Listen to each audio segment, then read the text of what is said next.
সরকারের বিরুদ্ধে বক্তব্য দিয়েছে নাকি, তাই ওই টোকাই নাকি খেপে গিয়েছে।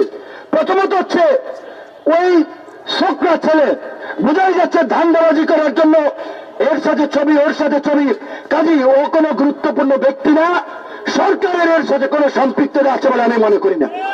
কিংবা আন্দোলনকারীদেরও সার্জিসের নাম এসেছে, আমি বিশ্বাস করতে চাই না যে আমাদের ছোট ভাইরা। শিয়া বাটার ও ভিটামিন ই সমৃদ্ধ lily glam beauty soap, lily always beautiful.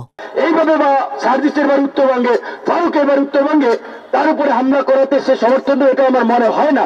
কিন্তু ঘটনাটি খুব রহস্যজনক।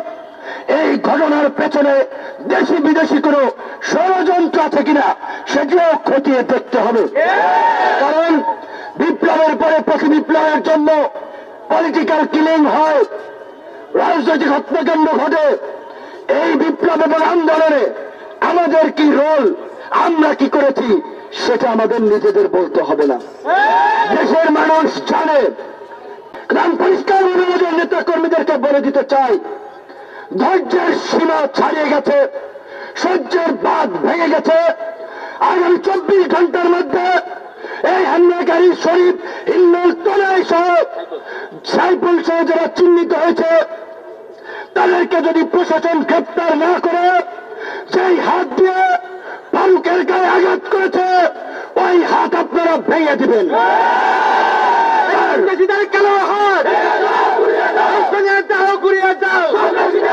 তার জন্য যদি চলে যেতে হয়, হুকুমদাতা হিসেবে 1 নম্বর আসামে আমি আহ্বান বললাম।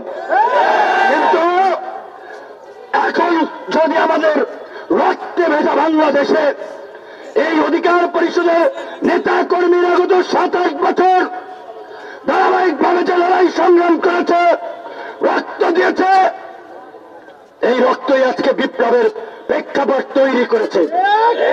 আমরা উপদেষ্টা হই নাই, সরকারে যাওয়ার জন্য আকুপাকু করি নাই, আমরা রাজনীতি করে নির্বাচিত জনপ্রতিনিধি হতে চাই।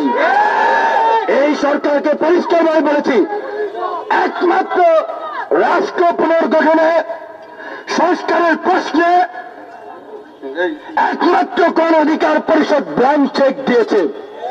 আপনাদের যতদিন লাগে ক্ষমতায় থাকেন, আল্লাহর এই যে আমাদের মধ্যে জুলাই বিপ্লবকে কেন্দ্র করেছে জাতীয় ঐক্যবান সংহতি তৈরি হয়েছে, সেটার দিকে নজর দিয়ে সকলের মতামত নিয়ে রাষ্ট্র সংস্কার করুন।